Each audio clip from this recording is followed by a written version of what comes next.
Excuse me. Hi, everybody. Hello. Hello. Ooh, why is this all the way? Yeah, let's this down. Let's do this like this. Day 3 of the water fast.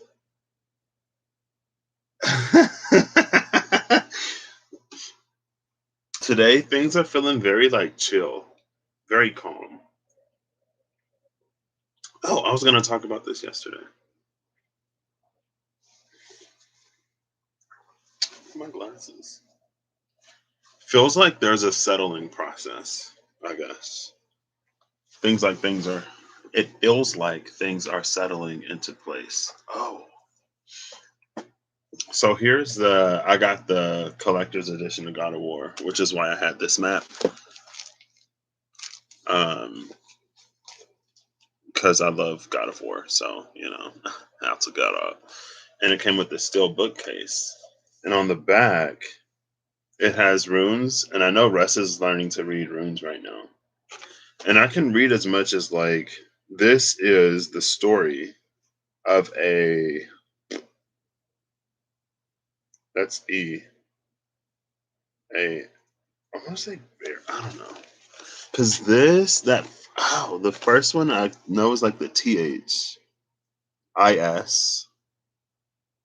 in Thuggin, that little, and then the M is actually the E, the 3 is an S, the I is an I. So this is the story.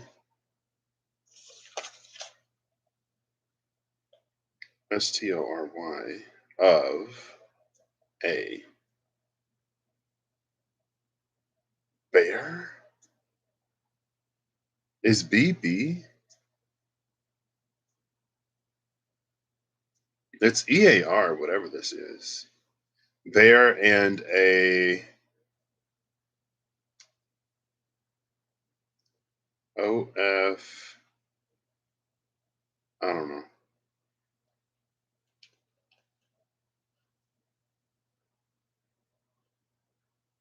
I don't know. Anyway, hey Zelda, how are you doing today?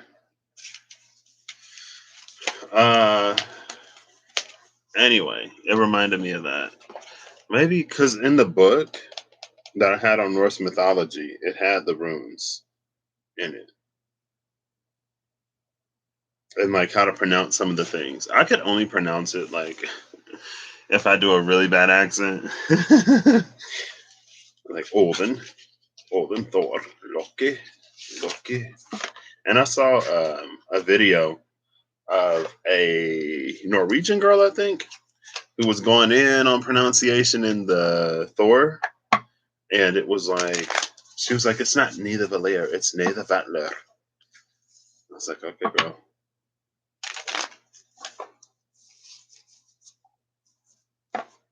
I'm glad to hear you're better now. 5 of Swords with Strength. I think I'm gonna pause the weekly releases. I don't know if I've done one this week or not, but I was like, It feels like again, it's like a settling, sort of integrating time.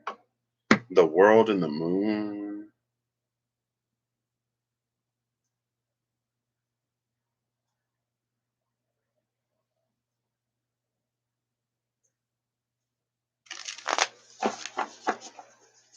Let's see.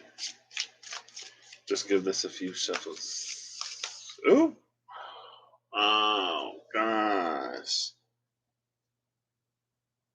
So there's this little stack. It came out like this. This stack was about to fall. And I caught it, but then I saw the Page of Swords. And then at the bottom of the other stack is the Knight of Swords. And they've come out together before, so I'm gonna take and then we're gonna read this after, I guess. Or no. I'll put the Page of Swords at the top, the Knight of Swords on the bottom. Bottom of the deck is Strength. I've been seeing Strength a lot as I've been shuffling and cutting the deck.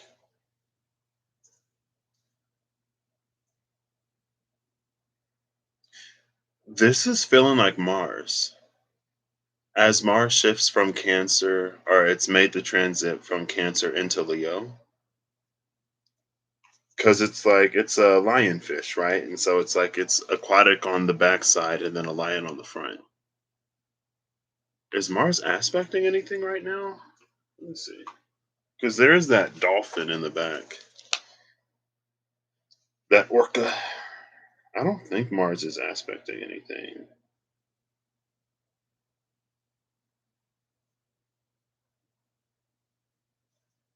Lilith is 5 degrees in Aries. Not Black Moon Lilith, but the other Lilith.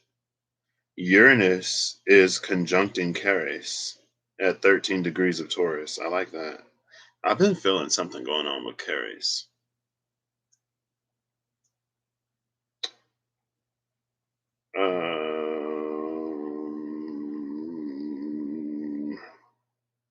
So Venus is 12 degrees Cancer. The moon is 16 degrees Cancer. So that conjunction's happened. Leo is at, or Mars is at the 0th degree of Leo. Jupiter is 2 degrees Pisces. So that's an inconjunction.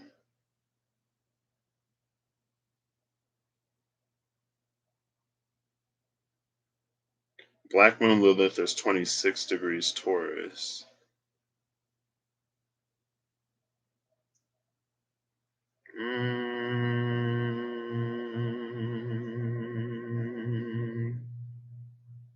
Doesn't look like it. Not really.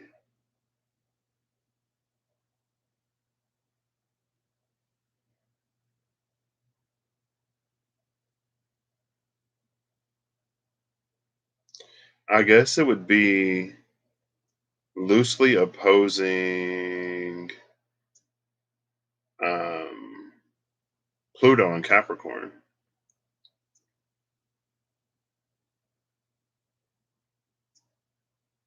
And that that opposition is weakening.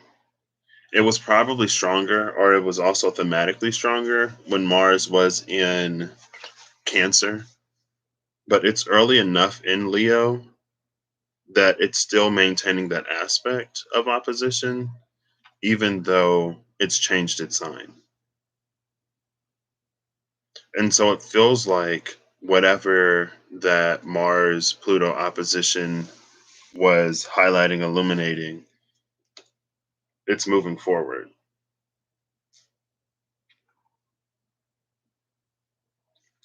Oh, and it makes sense if Pluto was that killer whale back in the back. Yeah, I can see that. The Queen of Pentacles is behind this, with Temperance behind the Queen of Pentacles.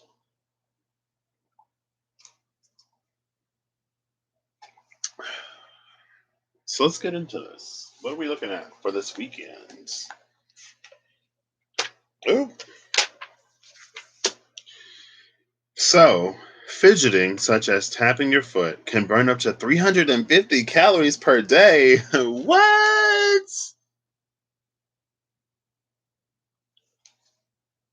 Fidgeting can burn up to 350 calories per day. That's at least a food item or two, depending on what you eat, right?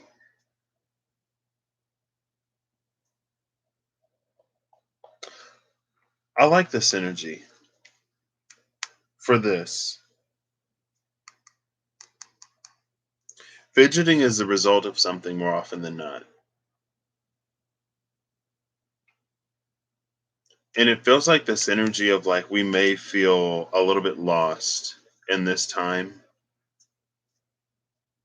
but it's still leading to something productive. And honestly, for some reason it's reminding me of that Rimph card, Angel of Time, where it said it grinds the past into dust or something like that. It feels like something is being undone while we're in this space of figuring out how to move forward.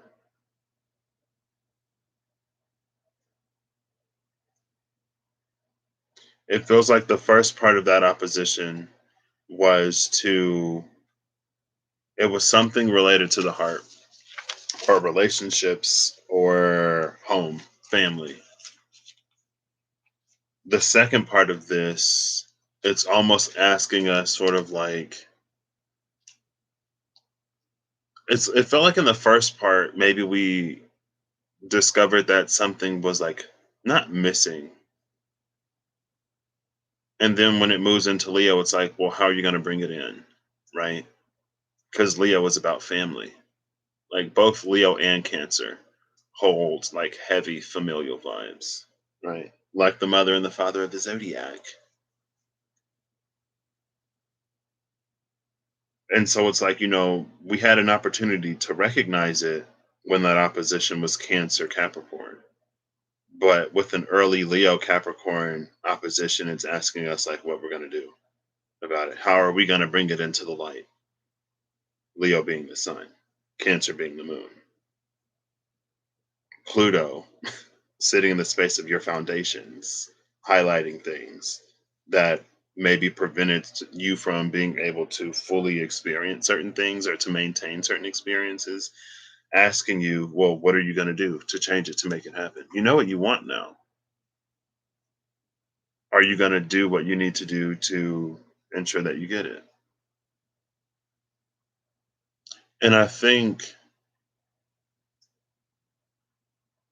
we can almost sort of like condition ourselves, or people around us can try to condition us to fidget less, to be less fidgety. But there is something not revealing or rewarding, but there's something in the questioning that moves us forward in a way, or that proves that we're on the right track. It's like we're asking the right questions. So we may think that like it's like we may try to eliminate all doubt and all like worry and stuff like that. But it's almost this energy that's like the fact that you're asking these kind of questions in this space means that you're on the right track.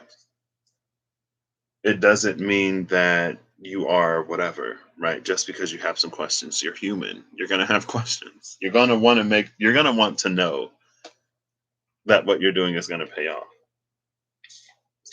Now, it shouldn't keep you from doing what you're guided to do. But those moments of like questioning the self and questioning things, again, like we're in Gemini season, it's not necessarily bad.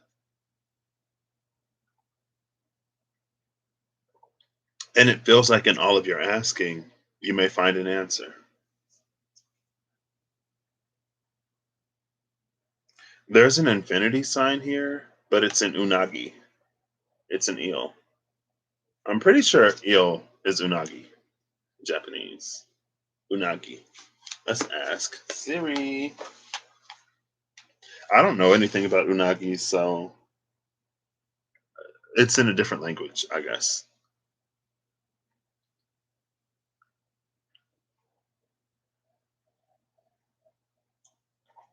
And it's that energy of like a rose by any other name is just as sweet. Just because you call it something different or just because you call it something else doesn't make it something else.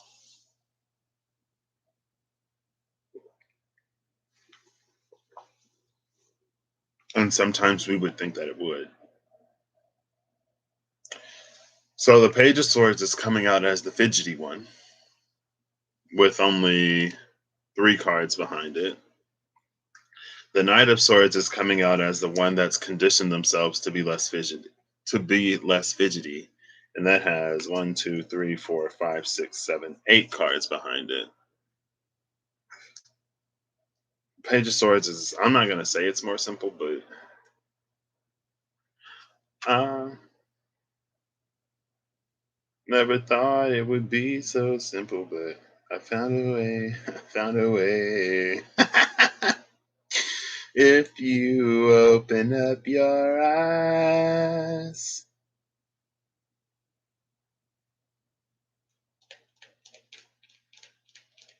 Sometimes what complicates things, it's us.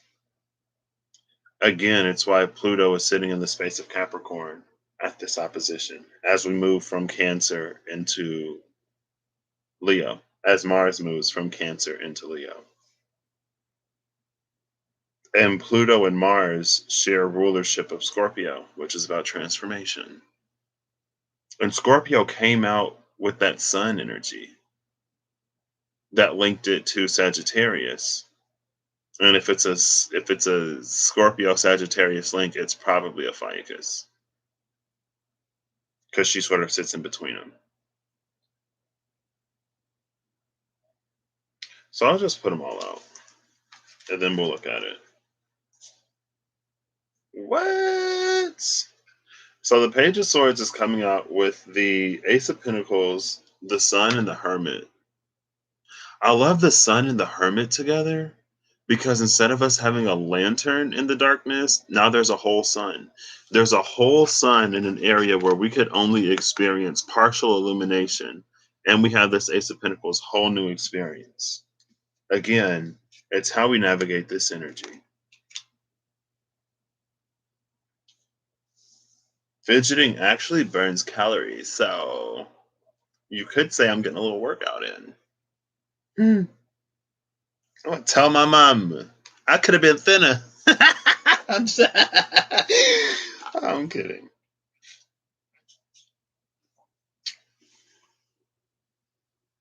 There is a certain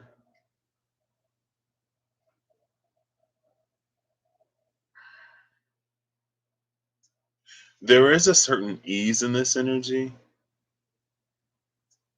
but it also feels like it's an energy that's earned. It doesn't necessarily feel like the sun comes easily to the Hermit.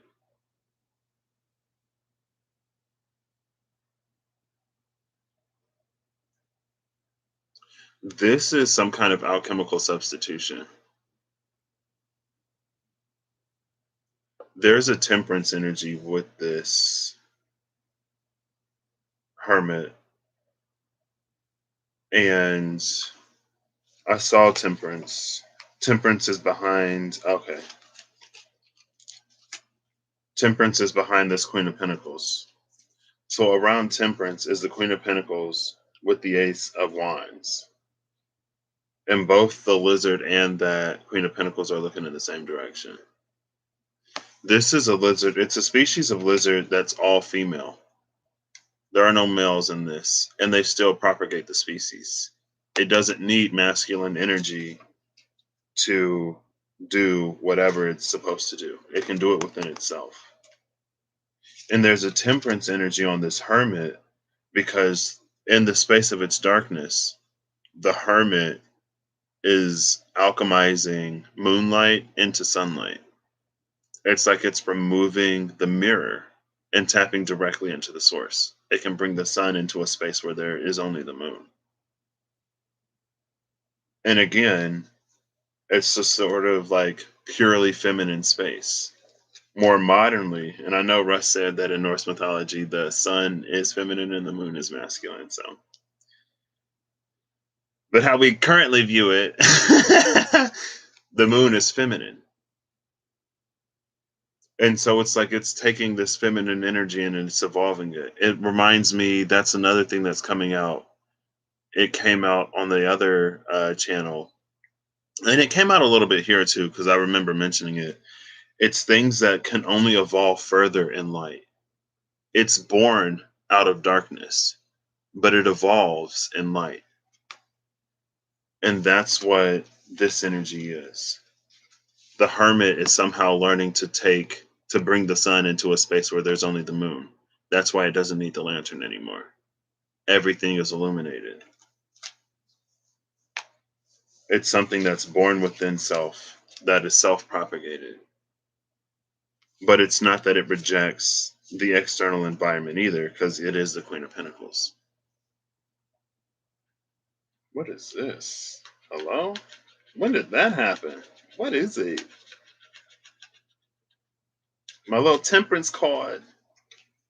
So now we're up to, I'd say technically 5. We're up to 5 cards. All right, I need to get 8 cards. I don't need to get 8 cards, but that will put this on par with the Knight of Swords. I guess I'll look at what is around the moon. If the moon isn't. Oh, here it is. Like that energy. This is what I was just talking about. And look, the moon. So it's the Emperor, the world, and then the moon. We have these two feminine energies. And again, there was something about this energy taking the throne and then bringing the world into color. The magician is behind the Emperor. So the cards that were around the moon, it's the world and the Four of Swords. This is that settling energy that I'm feeling today. It feels like in the excitement of someone returning or something returning, it's like, we party, we celebrate. We're like, oh my gosh, we kiki for days. And then we crash. Right? But it's not crashing. It's just rest. It's settling. It's settling in.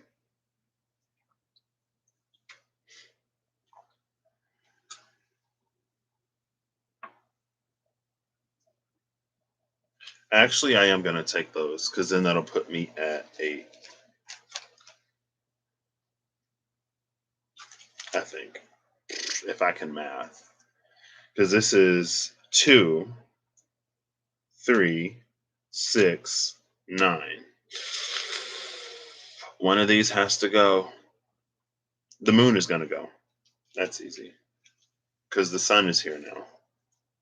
There are some times, though, where you can still see the moon in the sky in the daytime. So the moon is going to stay.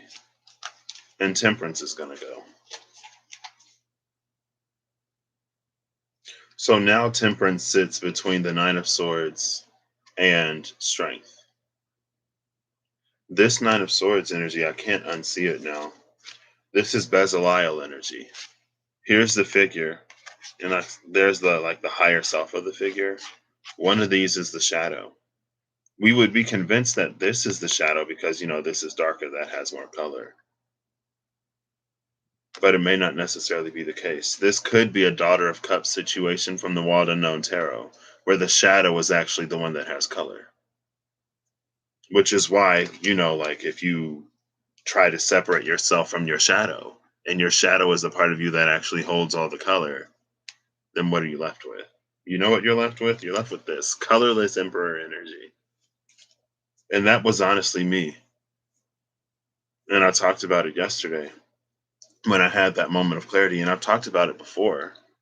When I came back to myself and I was like, I'm not going to allow my anger to do this anymore. It's like there was a certain darkness within me that was locked away.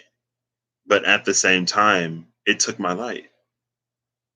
And that's why I was so bland and introverted and stoic and separated from everything. That's when my life lost a lot of color. I lost a lot of color. I used to be zesty and fun and engaging with everything. When I lost that darkness, I also lost light. And in allowing myself the fullness of an experience of life, or a fuller experience of life without the fear of getting angry and losing control or whatever.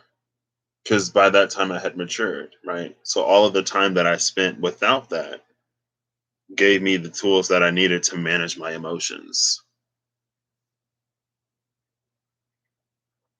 And that's what was so interesting yesterday. It was actually a light aspect that returned, which makes sense. That's just how it worked for me, though. And it's funny because I remember being in high school and talking to one of my buddies.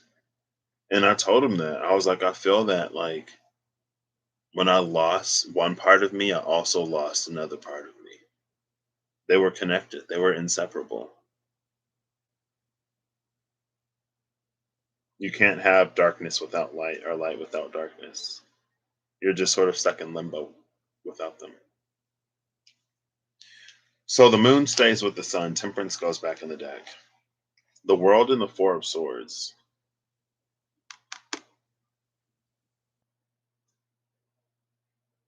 This is that sitting under a tree energy.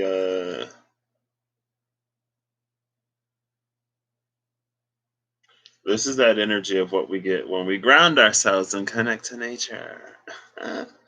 I learn. I grow.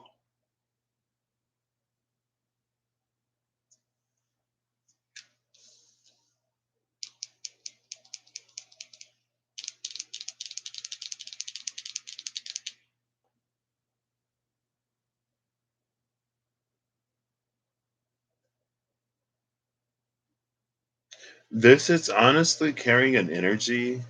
It's almost like the most difficult part of life is over. Not that there won't be challenges moving forward, because it reminds me of Cicero. After he went off and he fought and he came home victorious, he spent the rest of his life as a farmer. There's the sword laying on the ground, right? Like the cycle where we had to fight is over. Whatever we needed to see in these times of darkness, we've seen, which again aids the transmutation of this lunar energy into a solar energy. We go into the source of what this is, right? The source of the illumination of the moon is the sun. We took it further. That's this alchemy energy that sits in here with this hermit.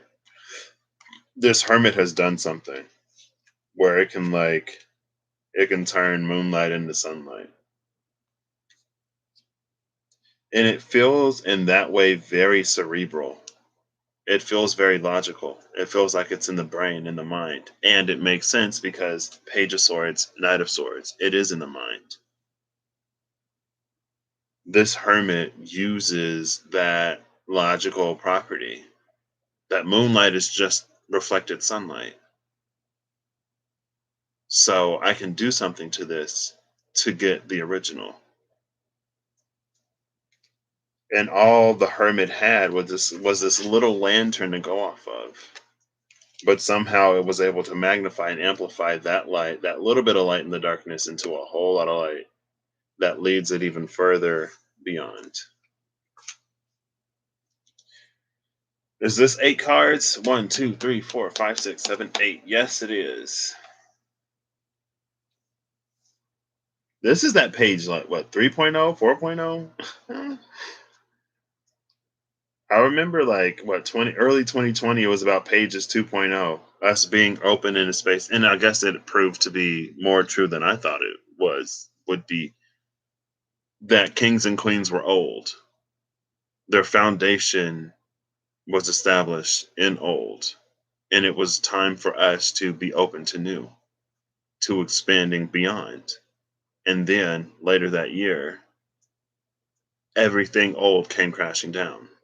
And if we were firmly rooted in the old, then we probably went crashing down with it. And again, we're human, and it was a lot of stuff happening. So it's understandable.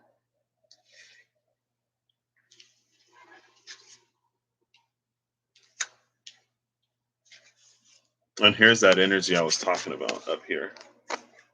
Like the fish is sitting in the space of Aquarius, the fire is in Leo, the diamond is in Taurus. So that sun is Scorpio. This is Scorpio. This is like divine Scorpionic energy, though. Because Scorpio naturally exists in a space where there is no light. And so it's kind of sort of the charge of Scorpio to be the light in a space where there is no light. And to not be so lost and consumed in the darkness that it can't do anything else but sort of like be darkness. This is like the challenge of Scorpio. And when Scorpio rises to that challenge, it becomes something magnificent.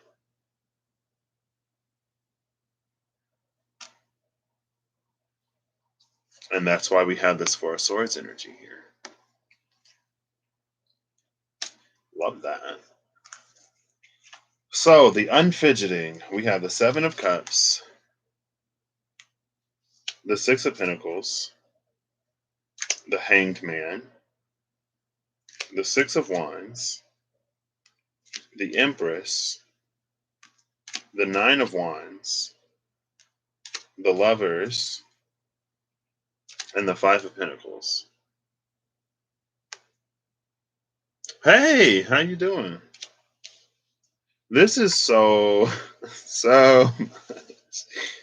this is so much back and forth. It's an energy that's stuck. It's trapped in the cycles.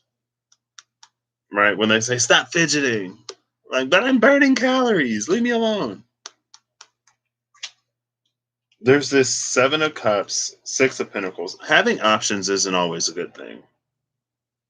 Like, and I'm the type of person, it's like I don't need options. I just need the one thing that I want. And then that's it. Like, I don't care about all of this other stuff that I'm not necessarily too concerned about. Like, I already have more stuff than I do space. I don't need more stuff.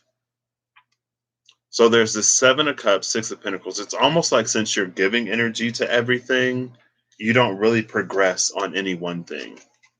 There's a lack of depth here because of a lack of commitment, which is fine. And then we move into this Six of Wands energy with the Empress, where we come into, whatever. And then it's immediately hit with this Nine of Wands.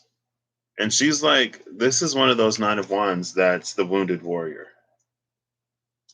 Again, you experience a little bit of progress. You come into this, oh, I'm this divine feminine, I'm this whatever energy. And then boom, you hit the Nine of Wands. And then we end with the Lovers. Again, you're winning. And then the Five of Pentacles. There's a lack of like permanence here. This is that energy it came out recently. It was, what was it? Divine feminine energy. The divine, it's leaving us breadcrumbs to get to something greater. But every time we experience a breadcrumb, we think we've got it. And we stop there. And again, a breadcrumb isn't going to keep you fed for long. That's why you hit the Hanged Man. That's why you hit the Nine of Wands. That's why you hit the Five of Pentacles. After experiencing like, oh, I got options. Oh, look at me. And then Hangman. Like, where did all my options go? Hello? Like, oh, I found this victory. I'm sitting in Empress energy and the Nine of Wands. You feeling like beat up alone and, nobody there. You come into whatever, feeling good with the Lovers, and then immediately you lose it, Five of Pentacles. And it literally goes from 6 to 5. Because we're meant to go beyond, we're meant to go further. And this is the only Knight of Swords card I have where the Knight isn't moving. And you can see, again, it's these cycles here that ultimately it's like no movement. There's no movement here. It's all back and forth.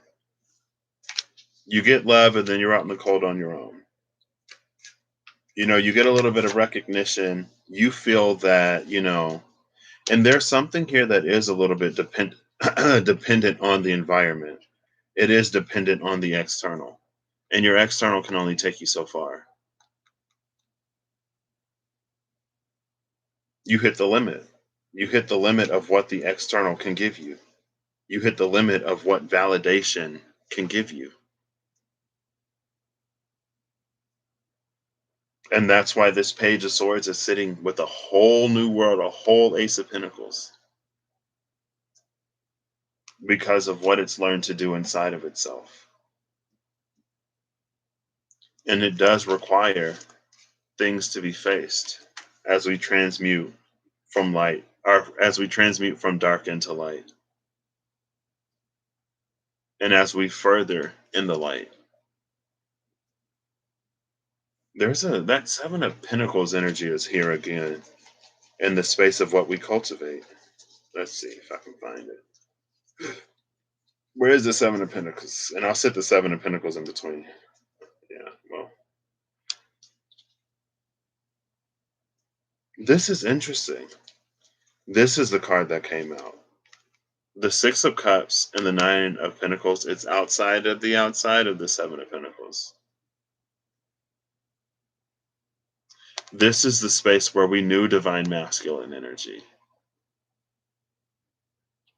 a long time ago, before everything got weird and we started calling other energies divine masculine energy or whatever. I don't know.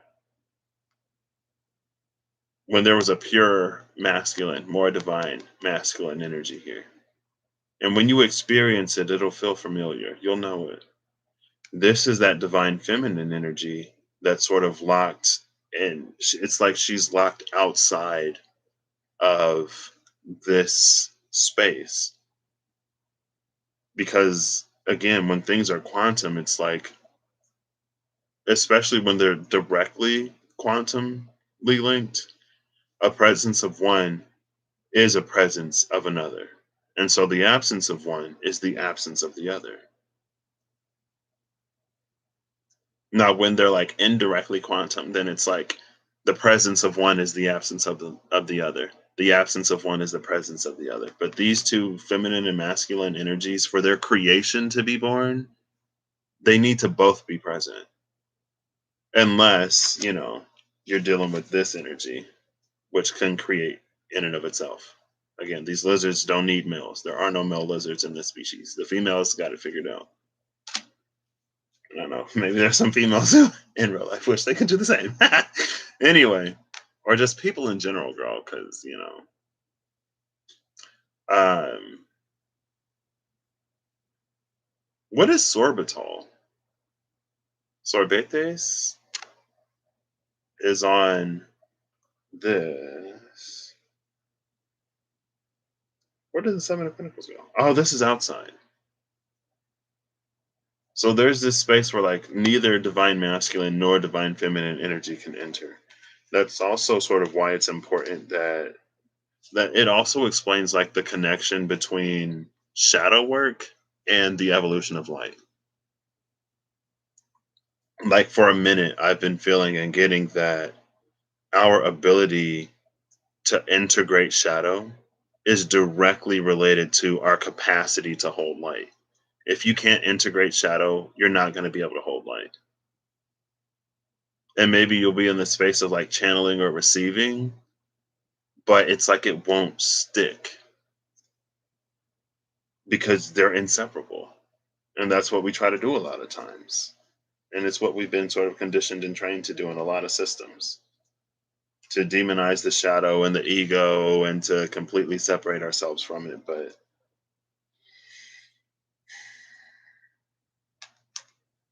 so the Seven of Pentacles is coming out between the Queen of Swords and the King of Pentacles.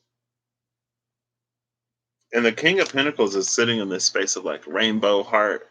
It's white and it's rainbow. White light is a combination of every sort of light in the every color of light in the visible spectrum. But it's interesting because light and pigments work very differently, right? White light is every color. Black pigment is every color. So black light, darkness, is the absence of light. White pigments, it doesn't hold anything. It reflects everything. It doesn't integrate anything. Black pigment integrates everything. That's why you don't see anything coming off of it. That is the darkness. It's able to withhold all of the light. That's why black holes are black holes, because they suck in all of the light. Otherwise, they'd be like red holes or green holes or blue holes, right? There's this gravitational phenomena that pulls in every spectrum of light except for green. So they appear to be green because all of the other colors get sucked in. There's something here in the as above, so below that because of the current state of our intuition is counterintuitive. But naturally it's extremely intuitive and it makes sense. It's the way that we have to twist things to try to make them make sense down here that again puts us in this energy that is very back. It's like it's progressive and then it stops.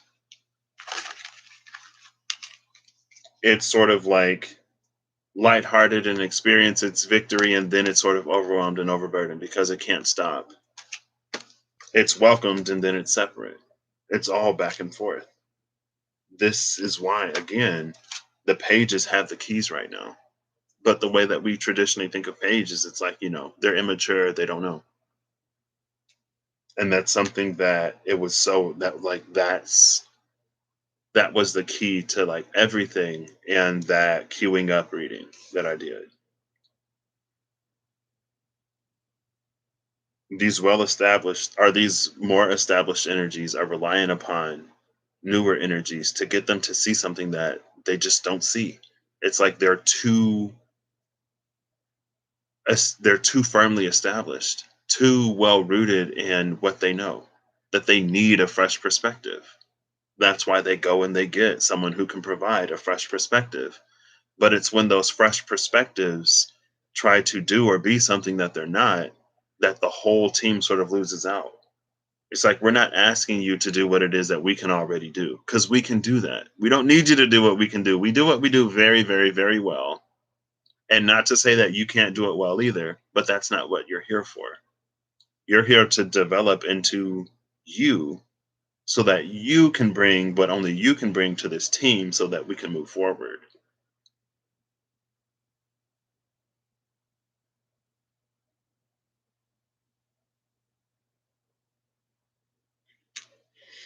And it's funny, this Queen of Swords, and she came out in a similar way recently. This is the Queen of Swords who isn't able to move beyond what it is that she's experienced. This is the Queen of Swords who became the way that she became because she was hurt, because she was ignored, because she didn't feel like she had a space. And so she created one. And she's so afraid of losing her voice or losing what it is that she's created that she's not open to being vulnerable. And again, she loses her color in this space. She sits there with her bird and she's like, this is what this is. And like, was it what it was for a time? Yes, but times are changing. And you can't be so rigid that you sort of outdate yourself and you become a relic. And then here's this King of Pentacles, full of color. It's interesting because, like, what he's holding here,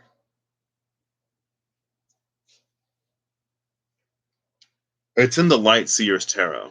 In the Light Seer's Tarot, I believe the Empress has like that world in her belly, and the colors there reminds me of this. Now, this Empress also has like, you know, this thing where the birds are flying out, but it's not necessarily the same. And I don't have the Light Seer's Tarot to show you to pull up the card.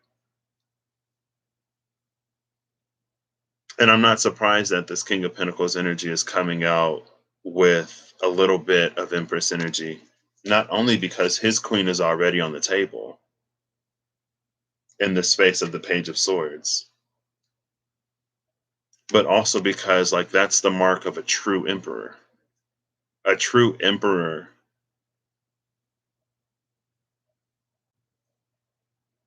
it's like the emperor carries the Ankh, but the emperor doesn't carry the Ankh because he took it from the Empress or because he forced himself into a space that is not naturally his.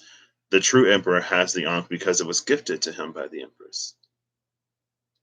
And within these aspects that, like, the story sort of finally came to a completion yesterday. There was the one aspect that was like more responsible for creation and stuff like that. But all it does is create. It doesn't nurture. It doesn't It's like it moves on and it goes to create something else. That's what it does. It creates and creates and creates and creates and creates. This other aspect is the one that like nurtures, that sits there, that watches, that cares. And it's not that the other one doesn't care, but he's just like, oh, is everything else is like everything running smoothly? Okay. I'm making this thing now. Like, I got this idea and I have to create it. And there's nothing wrong with those energies.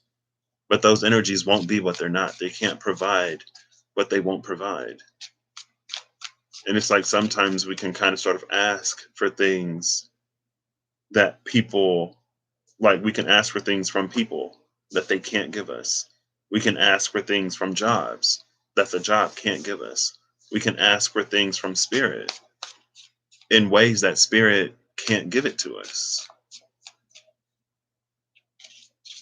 And it feels like that was the forcing that warped and twisted masculine energy in the first place, that made more divine Hierophant into these shadowy, power hungry, unable to relinquish control Hierophant energies that we have now. Because we were the ones that put them in control in the first place. We were the ones who depended so heavily upon them to get a message for us or to connect to spirit for us for whatever. We're the ones that elevated them into that position. They didn't take it, it was given. And it was given so much that, again, it's like it warped that energy. It's almost like you can inflate anybody's head to the point where, now they think they're unstoppable, untouchable, whatever. And it's not that they're not.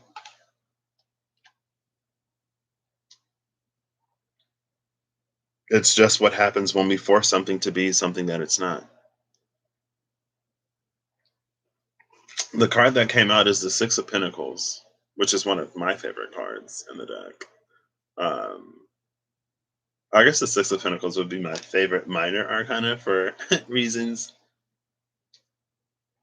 And then the Moon and the Hanged Man are my favorite major arcana, are my favorite cards, honestly. Not because they're both Piscean energy, but because they both sort of imply that there's more. Like the sun is eventually going to rise, there's eventually going to be illumination, and that is exciting to me. The Hanged Man is still now, but the Hanged Man knows something, and eventually the whole world is going to know what the Hanged Man knows, and that is exciting to me. Bottom of the deck is the Knight of Pentacles. The Knight of Pentacles and the Six of Pentacles.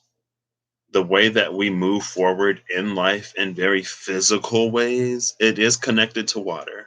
So there, like, spirituality is involved, connection is involved, the heart is involved, but it's how we actually move forward in reality that determines what we get out of it. Not what we think, not what we feel, not what we're manifesting, but it's how we're showing up.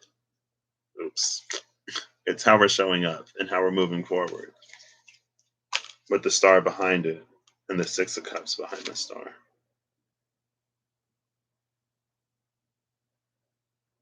It's because we get closer to the truth of this energy that we can discover more the truth of, like, feminine energy. They're not disconnected.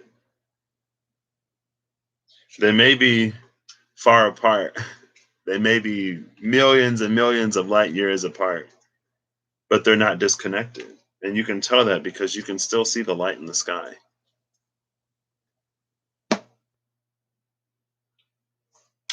That's what I got. I don't know what this is. Fidgeting burns calories. So, next time someone tells you to stop fidgeting, tell them that you're working out. You're multitasking.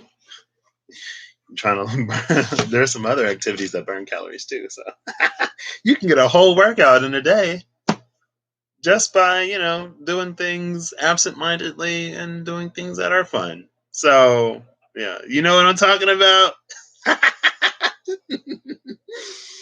Woo! I'm not even going to try to justify it. I'm a human. Yeah, so that's what I got. I hope you have a good whatever whenever you see this. I hope you're acting in alignment to make all that you wish to experience your reality. I hope that, I don't know, it's interesting because I feel like it would be so easy to call it an illusion. It's an illusion, it's a distortion, it's not real, but in reality, it's like that's the truth. But we're so well rooted into what is already established that we don't allow ourselves to see the truth as the truth when it presents itself, because it's not the truth that we've been convinced is the truth. What should be naturally intuitive has become counterintuitive, and it's so weird. It's like it's counterintuitive. What does counterintuitive even mean? I don't know. Anyway, it was nice to see you, Pink Peony Oracle. Yeah, no problem. Take it as it resonates. Sometimes they unfold in ways that It's like you hold on to the information, it sits in the back of your mind, and then something happens, and you're like, oh, now I get it. Or you're just like in one ear, out the other, and it never does anything for you. Right? That's the beauty of taking things as they resonate. I'll catch you later. Have a good one.